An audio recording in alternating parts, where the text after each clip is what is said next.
Welcome to Mastering the Future Continuous Tense. In this video, we'll explore how to describe ongoing actions that will be happening at a specific time in the future.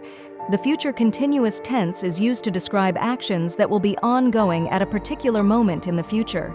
It's formed using will be, followed by the present participle, verb plus ing. For example, I will be studying at 8 p.m. tonight, or they will be traveling to Paris this time next week. To form the future continuous tense, combine will be with the present participle of the main verb. For instance, she will be attending a meeting at 10 a.m. tomorrow, or we will be waiting for the bus when you arrive. This tense highlights actions that will be in progress at a future time.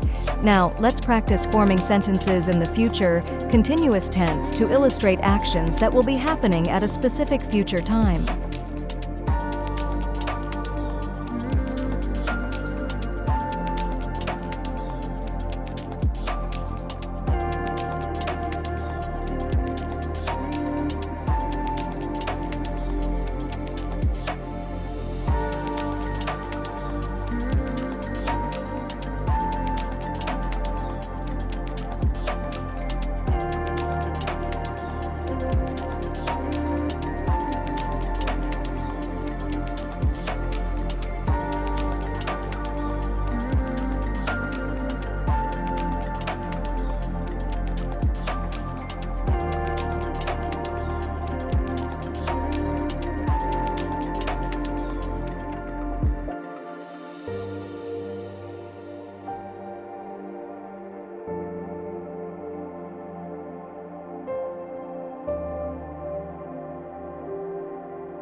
Thank you for joining us in Mastering the Future Continuous Tense. Don't forget to subscribe for more language learning tips and insights.